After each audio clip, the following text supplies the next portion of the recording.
Welcome to Every Sleep a Safe Sleep webinar, delivered by Janet Smethurst, Public Health Early Years Service Team Leader, Kate Highway, Public Health Midwife, and Sally Goodwin-Mills, Advanced Health Improvement Specialist in Infant Feeding and Maternity. The aim of this training is to ensure all professionals are competent in understanding the risks of sudden unexpected death in infancy in individual families and are confident to work with parents in order to minimise these risks. SUDI, the sudden unexpected death of an infant under 1 year of age, is no longer referred to as cot death, as this inaccurately suggests that babies only die in their cots, when we know this to be untrue.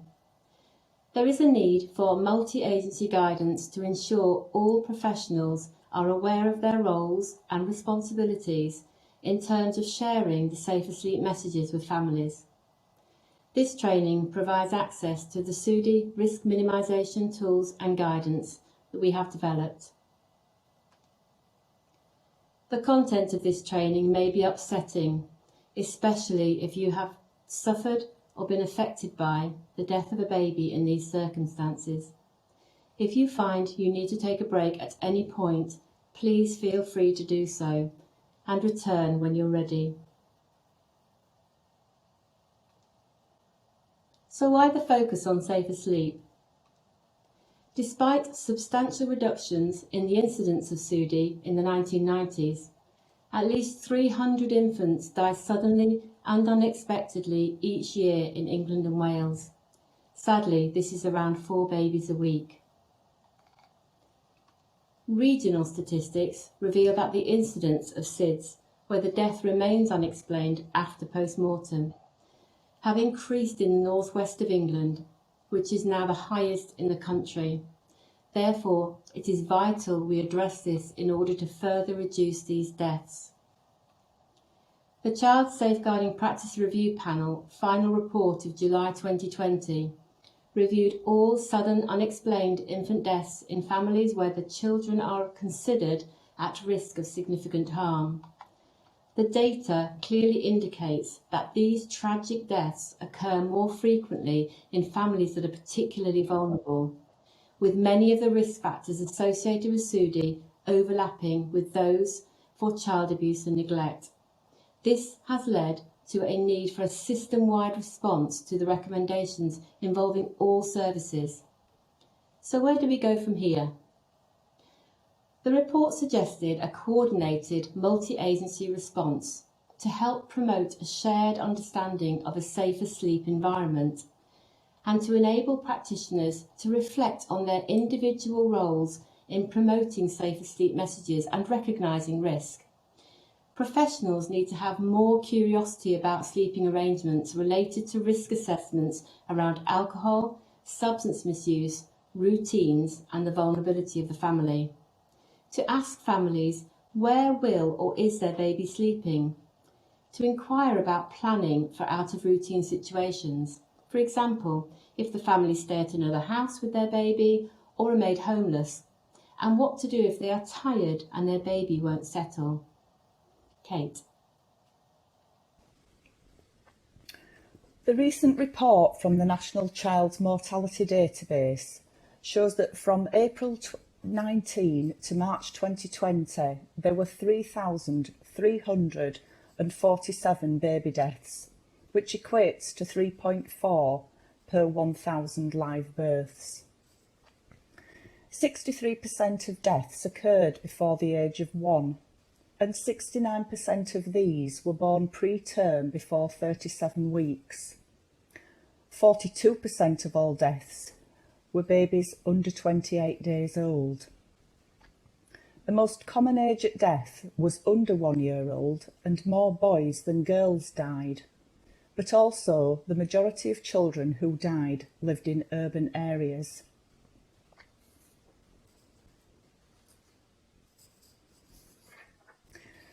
Records from 2004 show that rates of sudden infant death decreased by 80% since the Back to Sleep message was shared in 1989. However, this has levelled out since 2014, And still, in the UK, each year, 230 babies, or 4 babies a week, die from SUDI. The latest results from the Office for National Statistics showed that in 2018, SIDS rates in England and Wales increased by 7%. SIDS rates in Yorkshire and the Humber have increased from 0.29 in 2017 to 0.4 in 2018.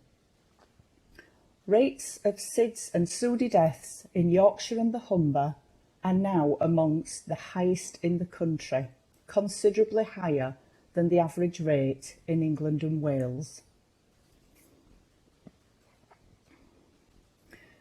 This is very worrying, and action must be taken to bring down the number of babies dying in our region by making sure all parents have access to information on how to reduce the risk of SUDI.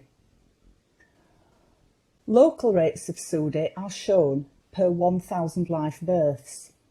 However, this doesn't accurately reflect the number of babies dying in each area. Kirklees have the highest rate of 6.2 per 1,000 live births, equating to an average of 31 deaths a year. However, the number of babies dying is higher in Bradford, who have a rate of 6.1 and an average of 45 deaths a year. Leeds appear to have a lower rate of 4 per 1,000 live births, however, a higher number of deaths than in Kirklees, an average of 39 a year. So it's useful to know your local rates. If all parents followed safer sleep advice, many more babies' lives could be saved. And with your help, we can reduce infant mortality in Yorkshire and the Humber and move closer to achieving our vision of stopping all unexpected infant deaths through ensuring that every sleep is a safe sleep.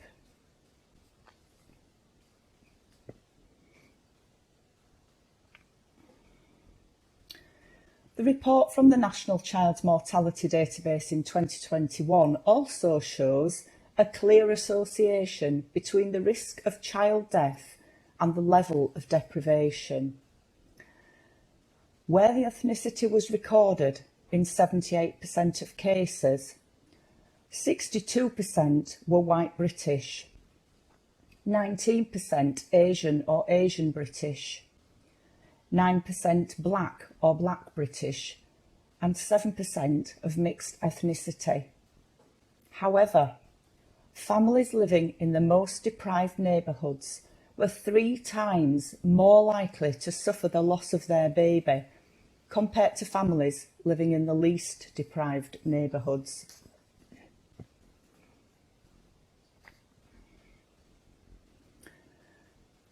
Terminology can be very confusing for professionals and parents alike, so let's look at some definitions.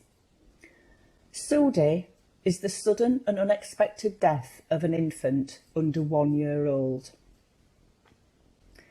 SIDS is the sudden death of an infant under 1 year old where the death remains unexplained after a post-mortem. And SUDC refers to the sudden unexplained death of a child over 12 months where the cause of death remains unexplained after all investigations.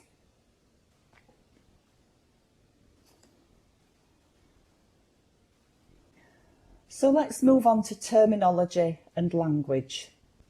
If we don't know what we mean, the family certainly won't, as it's all new to most of them.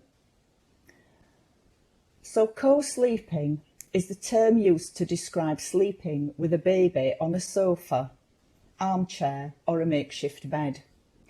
The sofa is the only sleep environment in which deaths have increased in recent years. And bed sharing is the term used to describe sleeping with a baby in an adult bed, either intentionally or accidentally. Studies have found that around 50% of all UK babies have bed shared by the time they are 3 months old. And a contact nap. This is a term used by parents where the baby falls asleep on their caregiver. This is dangerous if the parent also falls asleep, usually on a sofa or armchair. So it's best to clarify with parents what they mean. If they talk about co-sleeping, are they actually talking about bed sharing? And this is Lauren.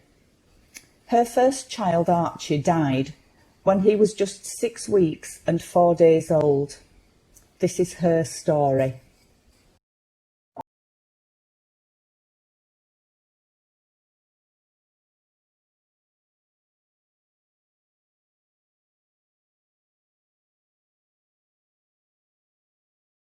I'm Lauren Scully and I am 23. It was just after my 18th birthday and I found out I was pregnant. Me and my boyfriend were very happy. There was no problems throughout the pregnancy. I set up my first home as well, ready for Archie to come. A health visitor come for his first check. She went through everything she needed to go through and then she gave me a leaflet about cot death.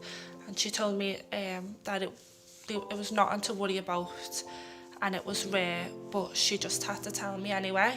He was getting his little personality and his character. He was starting to have his own little laugh and his own smile, and he used to pout as well. I woke up around 7 o'clock and I thought, oh my God, Archie slept through, this is the first night he slept through. And when I looked and turned at him, his nose was bleeding. And I thought, oh, his nose is bleeding. And then I noticed that his mouth was swollen. So I tapped him to wake him up and he didn't wake up. And that's when I started screaming. I couldn't control myself. My sister had to give CPR. So I was asking the ambulance driver what had happened and he couldn't tell me. So when I arrived at the hospital, the nurse said, Archie needs you. And I thought, oh my God, that was so close. I thought I'd lost him, and when I went in, I actually had lost him. And we were called to a room and we were told that we probably wouldn't get an answer to why it happened. We'd done a christening and a funeral. That was a few weeks later, but an autopsy had to be done first. There was no results from that, and that's when it was decided it was sudden infant death syndrome. 6 months later, I went to coroner's court to get Archie's death certificate, and I was told by a doctor that I should never have co-slept, and if I wasn't co-sleeping, there would probably be a chance that it would never have happened. And if I was told this in the first place, I obviously would never have co-slept. Looking back to when I was 18, I was really scared about cot death. I didn't really want to know anything about it because obviously I'd been told that it wouldn't happen, so what was the point in scaring myself? So I've got another little boy now, Tom, who's 3. I wanted to tick all the boxes, so I decided to breastfeed Tom, and I was told by the midwives the best way to breastfeed is to co-sleep, and I was given a leaflet about co-sleeping. I was told by a breastfeeding specialist group to co-sleep as well, and when my district midwife, who had been with me throughout the pregnancy, when she seen me a day later at home, she immediately took the leaflet off me and said, just ignore that. I would like to ask health professionals not to give mixed messages, especially because young people have got a lot of trust in them and their advice. And also not to hold back on the truth. Not to say cot death is rare, because it's not, and it does give young people a false sense of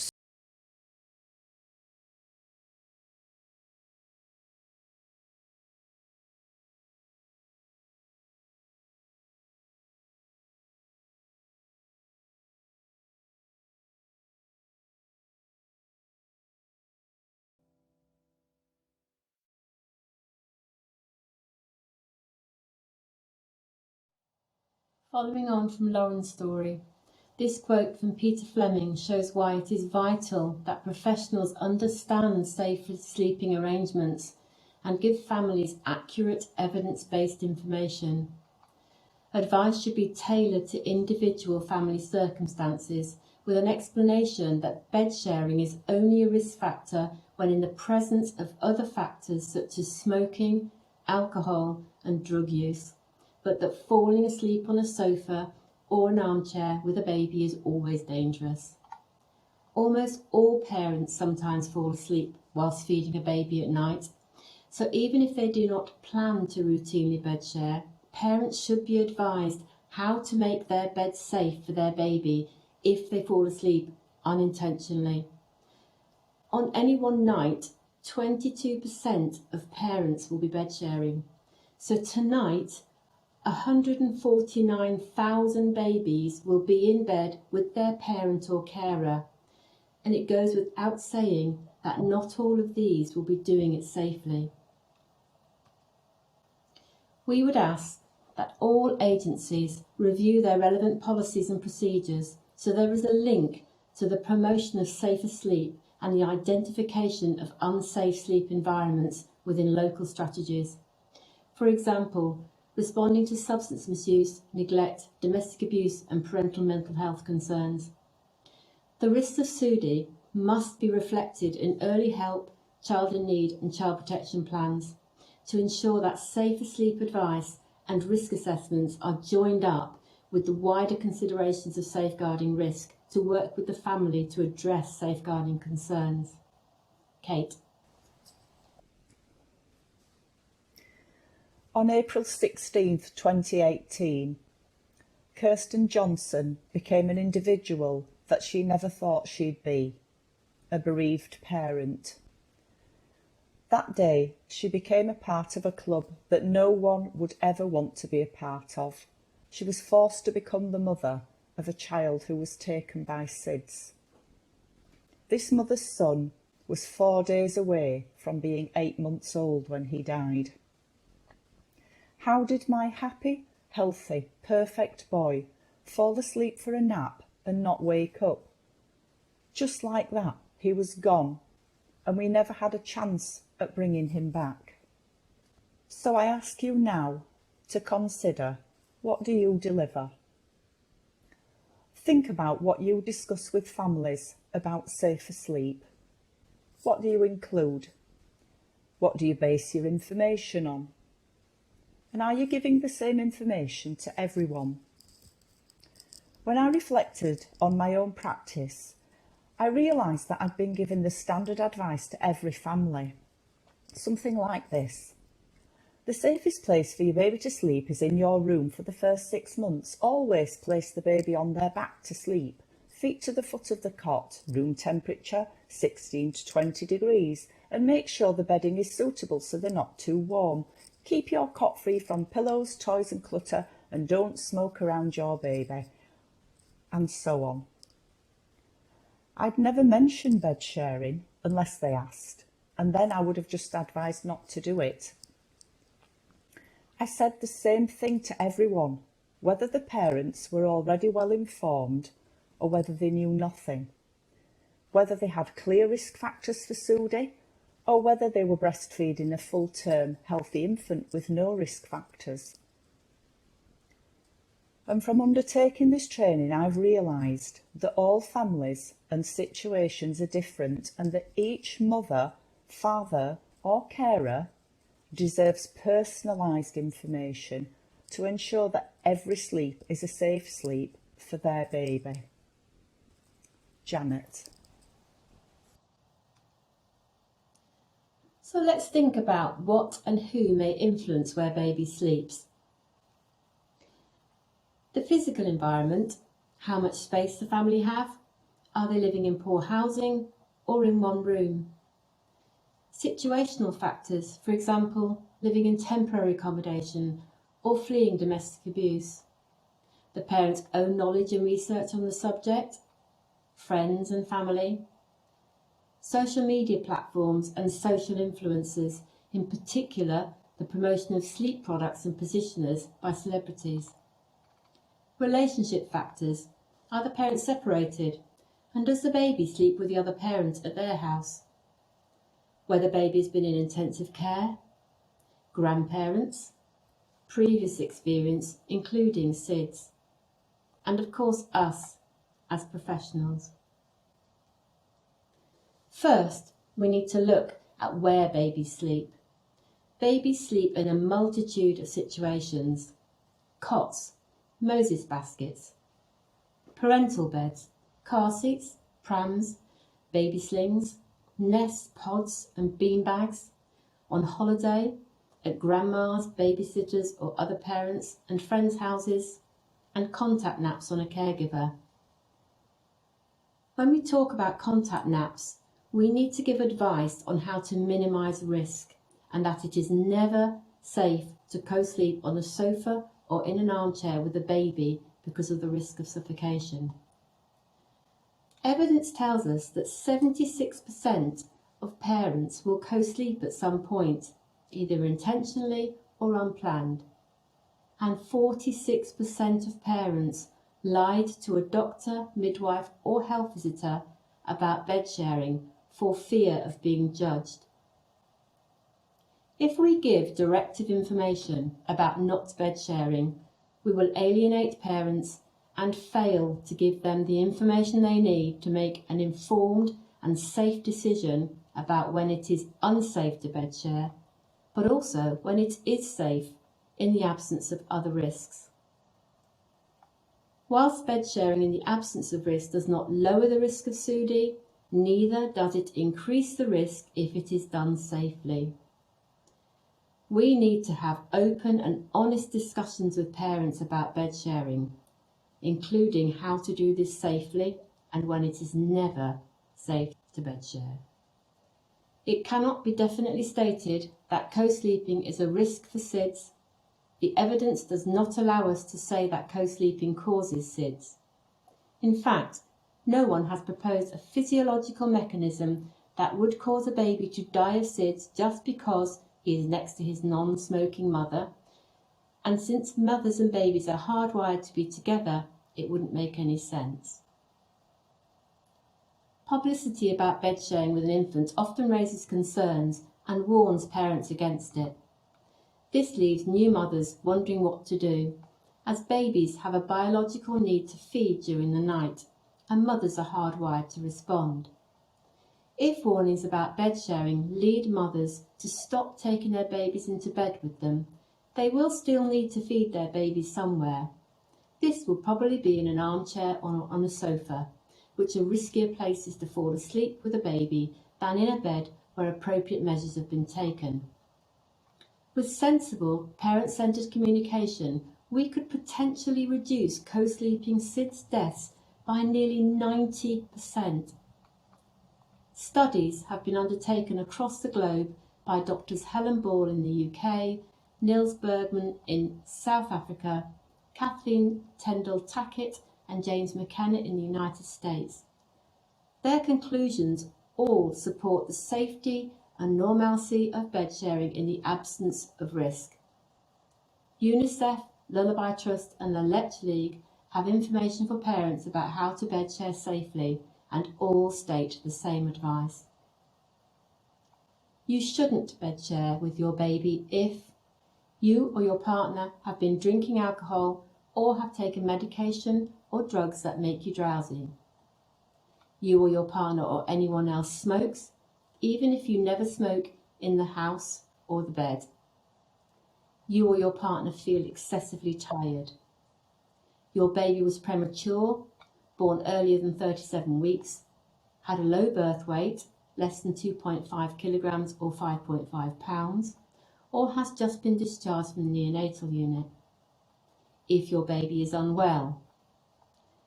If none of these risk factors applies to you or your baby, then co-sleeping shouldn't significantly increase the risks of SIDS.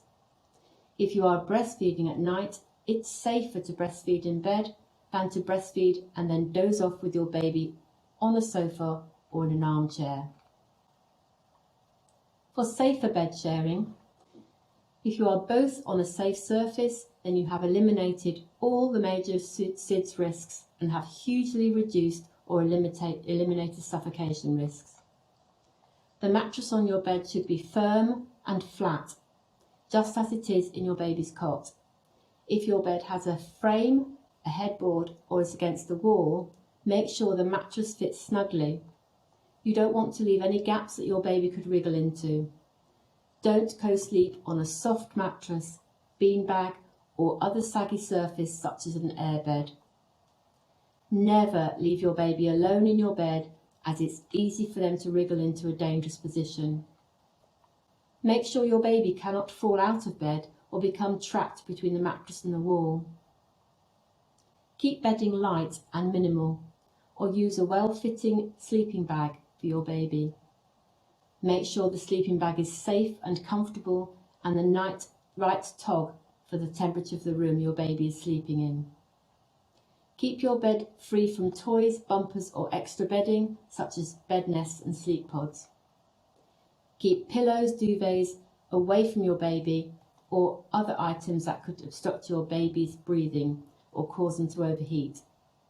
A high proportion of infants who die as a result of SIDS are found with their head covered by loose bedding. Avoid letting pets or other children into the bed. Your toddler may find it hard to understand that you need to keep your attention focused on your baby when you're in bed. If this is the case, it may be easier to persuade them to sleep in their own bed. If your toddler resists and nighttime becomes a struggle, it will be safer to put your baby to sleep in a cot near you instead. Follow all safe asleep advice to reduce the risks of SIDS, such as sleeping baby on their back. Sleeping with your baby in a protected C position is when you lie on your side facing your baby with your body curled around them in a C shape. Place your lower arm above your baby's head and draw your knees up under their feet.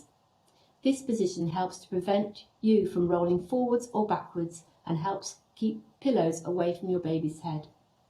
If you're breastfeeding, you'll probably adopt this position instinctively, as it helps to have your baby lying level with your breasts so they can feed during the night. Sally.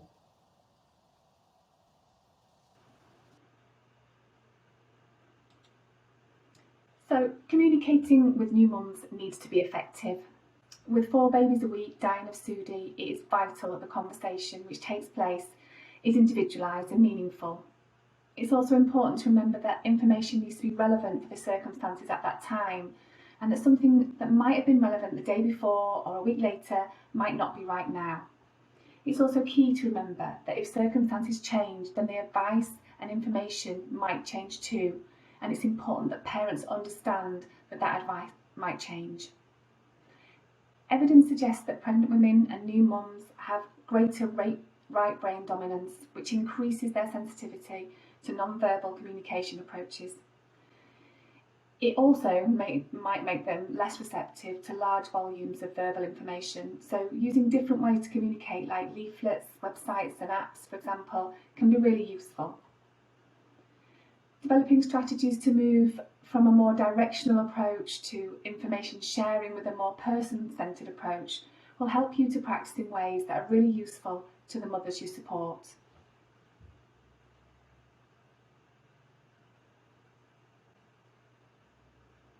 Being aware of normal sleep biology is also really important.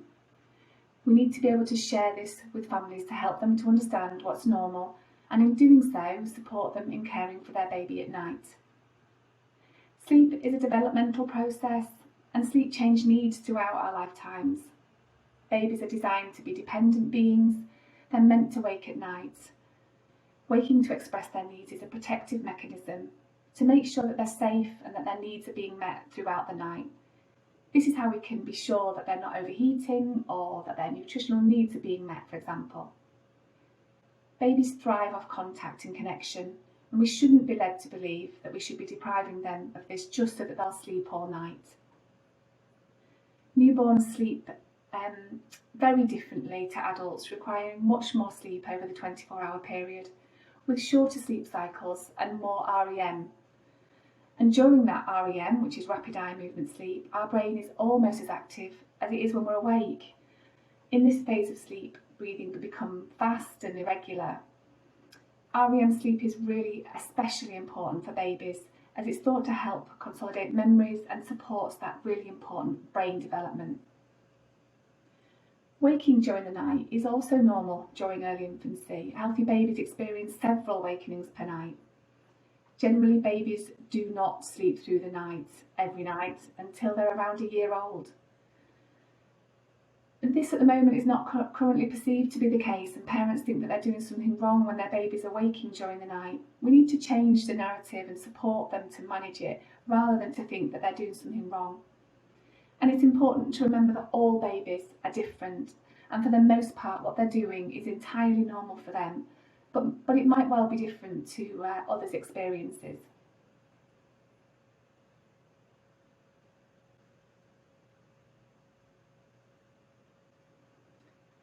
Babies born today, they're born today with the same needs as they have been doing for millions of years. They have a survival instinct. They're driven to keep warm and safe, preferably in direct contact with a caregiver, and to feed. Their behaviour is driven by the innate need to survive. The first 1,001 days from conception to age 2 is when intense brain development takes place. It uses a lot of energy to develop and process activities and to make the brain connections. And sleep is vital to aid this.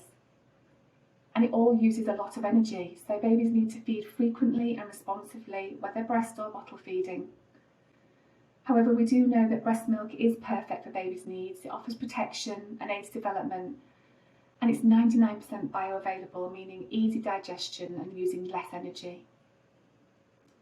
Today we live and sleep in very different environments to those that we've involved in. Our history and culture have shaped what we consider to be normal today. However, we are sociable beings, and that hasn't changed. In the past, we would have lived and slept in close proximity with others, and baby would have been at the heart of that.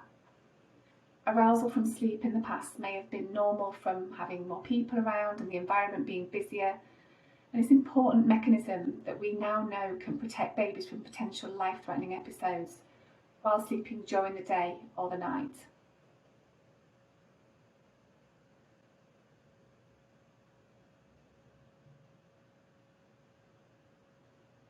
Let's have a look at parental attitudes and expectations around baby sleep. Nothing can prepare parents for the changes that come with having their first baby. What they plan to do often looks very different to what actually happens once baby's born. Parents spend a lot of time worrying about sleep simply because they think their babies are not doing what they're supposed to be doing. In practice, we hear parents feeling anxious about if their baby's normal. They feel like they're doing something wrong because their baby is not doing exactly what everyone else says they should be. Baby is probably doing what they're supposed to be doing already, and their frustration likely has more to do with the gap between our cultural expectations and biological norms when it comes to infant and toddler sleep. Essentially, the stress around infant toddler sleep has much more to do with how we think or what we've been told about how children should be sleeping, rather than how they actually sleep. There is a mismatch of information when it comes to generational ideas of how to care for a baby, and this is mainly due to progress and evidence-based practice. However, when it comes to sharing new information, it can be challenging for expectant and new parents to do things differently to how their own parents parented them, and to challenge their beliefs and understanding.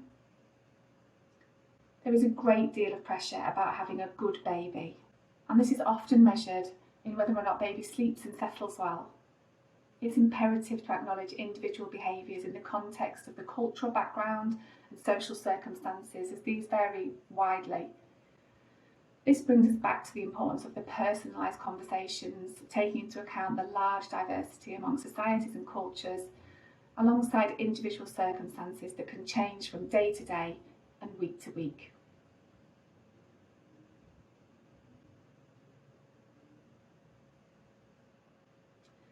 So, on to thinking about how we talk about parents and carers, how we share the safer sleep messages with them. It's really important to find out what they already know, so you can check out how to support them effectively. We really need to listen actively, providing eye contact, checking that they understand, smiling, nodding. Often it's really amazing to see how much they already know, and that can be really empowering for them. We need to be offering personalised messages, and this requires knowledge and understanding on behalf of the practitioner. However, they can be really much quicker to share as they're more pertinent to the family, and we know that they'll be more effective. These messages, where possible, need to be heard by everybody who is caring for baby, as this is about making every sleep a safe sleep, wherever baby is and whoever is caring for baby. Explain the reasons behind the messages you're giving. This can make it much easier for parents and carers to understand if they know why they are directed towards a certain action or behaviour. Guide them to tune into their baby's needs and really encourage them to be responsive. This in itself is a really effective protective behaviour. You can direct parents and carers to online resources like Baby Buddy app or the Baby Friendly Initiative, Basis, Lullaby Trust, or you can share paper resources where families might be digitally excluded. It can also really help to keep the messages alive and be more easily shared with others who may be involved in caring for the baby. Janet.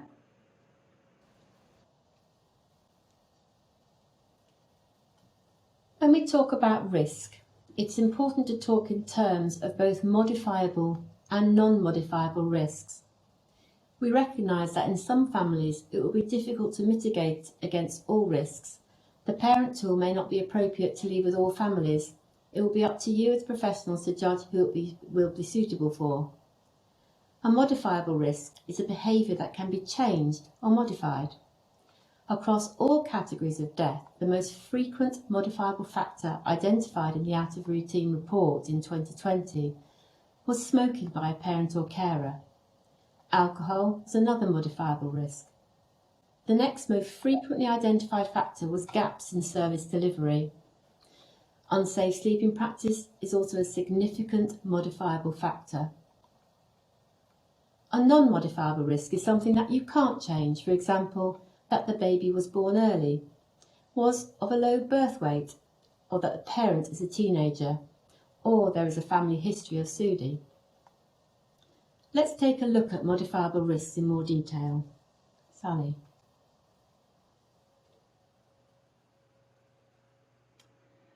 Okay, smoking cigarettes during pregnancy or after birth can significantly increase the chance of SUDI. We know that. Scientific evidence shows that around 30% of SUDIs could be avoided if mothers didn't smoke when they were pregnant. Once the infant is born, there's an additional risk of SUDI if there is smoking around the family home. This means that smoking might be linked to 60% of SUDIs, which is a huge amount. If you're working with a family where smoking is a known risk factor, you should explore this with the parents, offer support for smoking cessation and discuss what they can do to reduce the risk. You should also strongly discourage co-sleeping or bed sharing. The use of illegal drugs and substances during pregnancy can have a negative impact on the normal development of the infant and also increases the risk of SUDI. There is clear evidence to suggest that the use of drugs while co-sleeping can significantly increase the risk of SUDI. If you're working with a family and the use of illegal drugs is a known risk factor, it's key to use your communication skills to fully explore with the parents how they can reduce the risks of SUDI, with a particular focus on avoiding co-sleeping whilst under the influence of substances.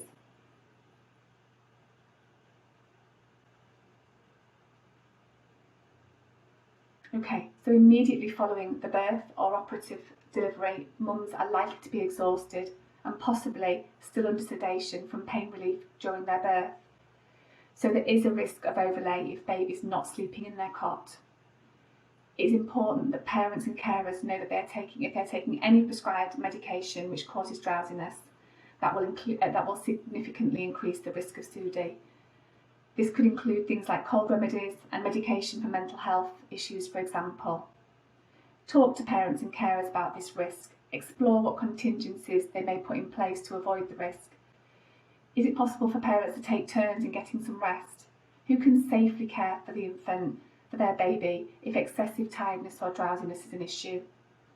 Again, it's important to remember that this may be a transient phase and that although the information you share at the time is right, that as circumstances change, the information may well change too.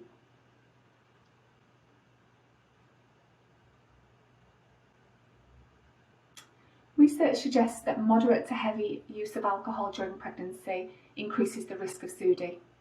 Therefore, it is crucial to have personalised, effective conversations which can help identify the level of alcohol use during the antenatal period and the usual alcohol intake levels when not pregnant.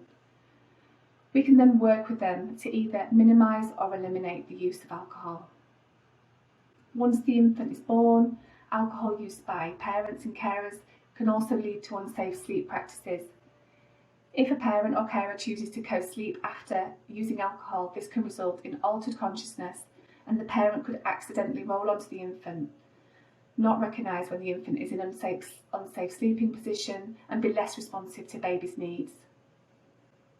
The following questions might be helpful when assessing alcohol usage and the risks. Is the mother's use of alcohol in the antenatal period a concern? Does either parent or carer need support with reducing or stopping alcohol use? Is there a safety plan in place when either parent or carer chooses to use alcohol? These questions can help you to open up a conversation and allow time for discussion to aid the understanding of why this is so important. Kate.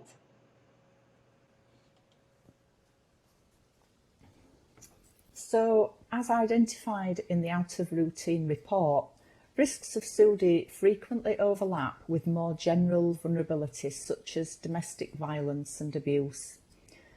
Families affected by parental conflict, domestic abuse or other safeguarding factors are more likely to have alcohol and substance use issues, and also more likely to experience temporary changes to sleeping arrangements or moving into different accommodation.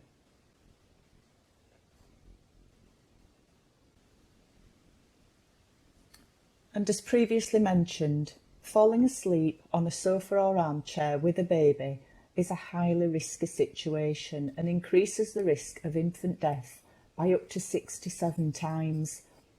This is because babies may become trapped between the caregiver and the soft furnishings, causing overheating and suffocation. And this tends to occur more amongst white British families, as rates of alcohol consumption, smoking and substance misuse are higher. But any sleep-deprived new parent can fall asleep in a seated position holding a baby. So this is where a conversation about bed sharing can be useful for breastfeeding mothers in the absence of other risk factors.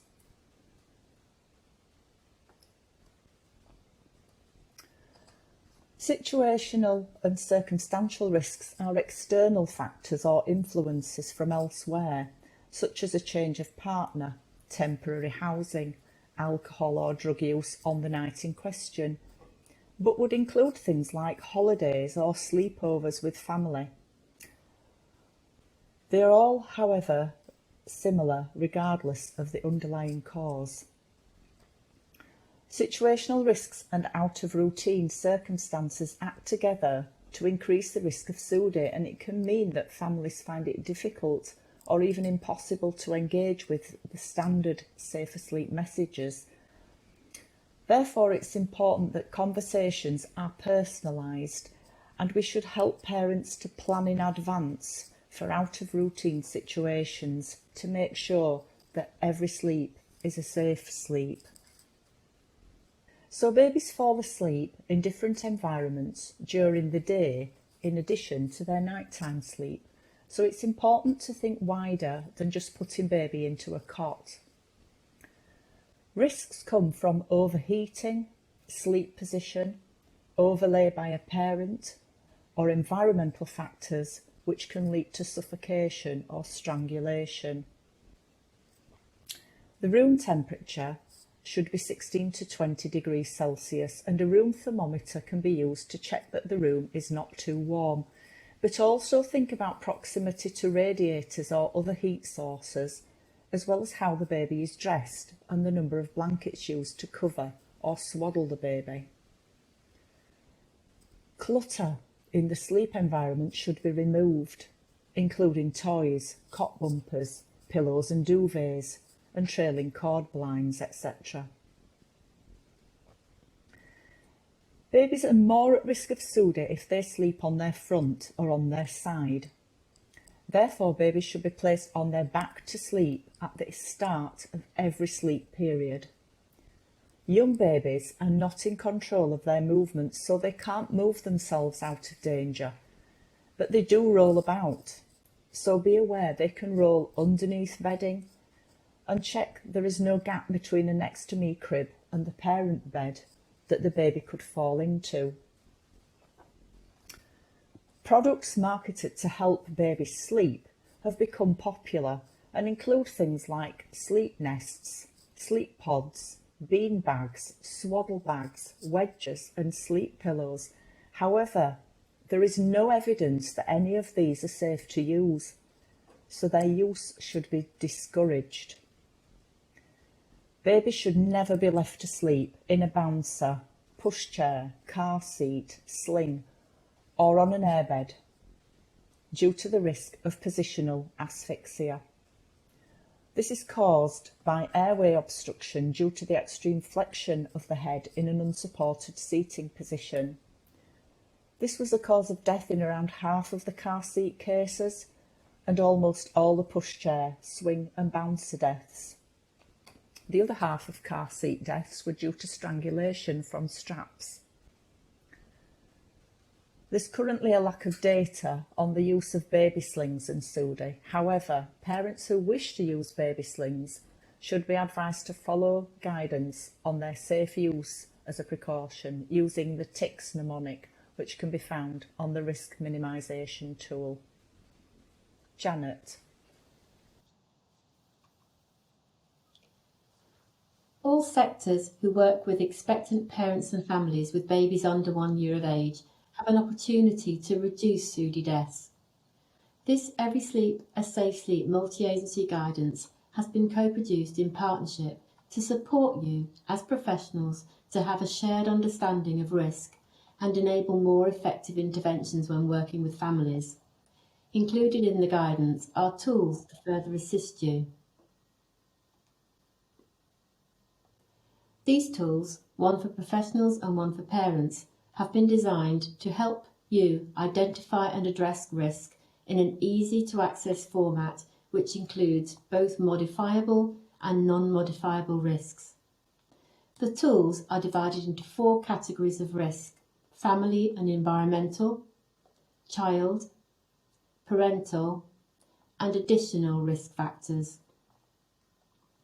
Looking at the tool for professionals on the left, you are able to clearly identify both modifiable and non-modifiable risks within each of the risk factors, thereby enabling a more effective approach to the delivery of safer sleep messages.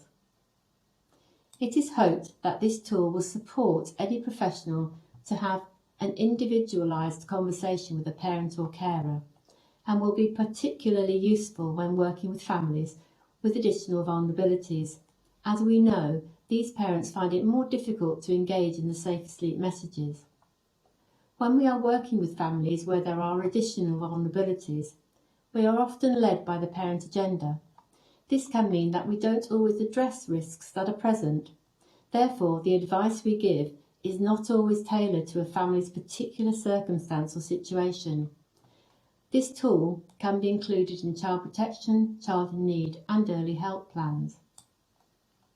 The parent-carer version of the tool on the right addresses risk in terms of protective factors and will provide an opportunity to empower parents to make the changes needed to keep their babies safe during every episode of sleep.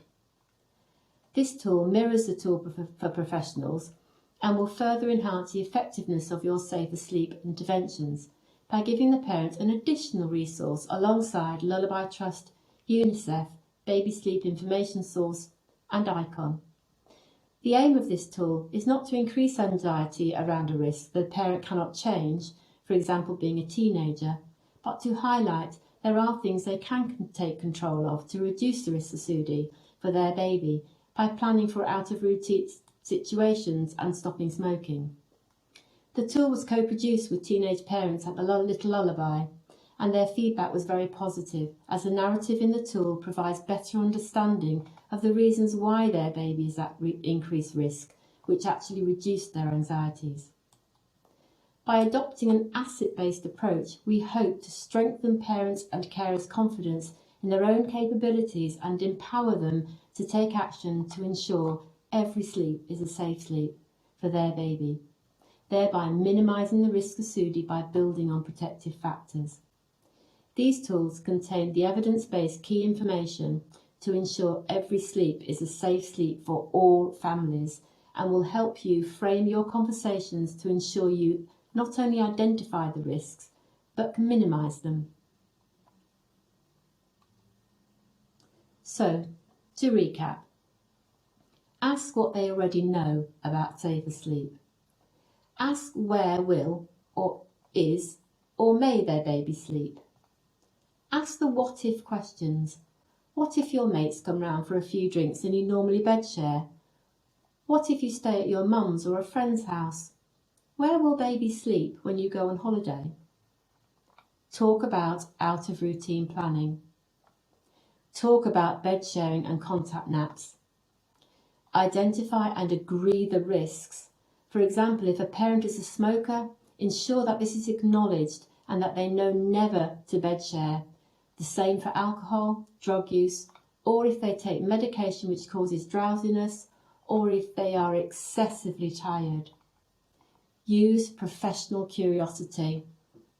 Listen and guide, don't direct. Advise that the safest place for baby to sleep is on their back, in a cot, in the same room as the parent for the first 6 months or longer. Keep conversations personalised so that they are meaningful to that individual family in their particular situation. Signpost to evidence-based websites such as Lullaby Trust, UNICEF, BASIS, the Baby Sleep Information Source, and ICON. The links to these are included in the resource section of this training. Review parental understanding. Ensure you use an interpreter if English is not their first language. If they are hearing impaired, use a BSL interpreter. These are the key messages to remember. Place baby on their back to sleep for every sleep. Keep them in the same room as the parent for 6 months or longer. Place baby with their feet at the foot end of the cot. Ensure there is no loose bedding. Keep the cot clear from toys, cot bumpers and sleep positioners. Sleep baby on a safe sleep surface. This should be a firm, flat, waterproof mattress. Discuss how to bed share safely in the absence of risks and when it is never safe to bed share. Keep baby's environment smoke-free. Encourage and support breastfeeding. Keep the room temperature at 16 to 20 degrees centigrade.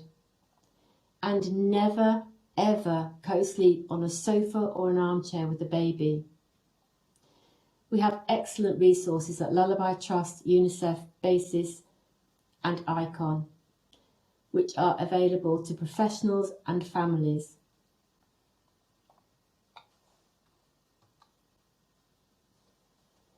Thank you for listening. Your own agency will invite you to the discussion session to complete this training, during which you will have opportunity to discuss various scenarios you may come across in practice when working with families and explore how to address these using the SUDI risk minimisation tool. We have also included safer sleep guidance from the Lullaby Trust, UNICEF, Baby Sleep Information Source, the Let's League and ICON with links to their websites. Thank you.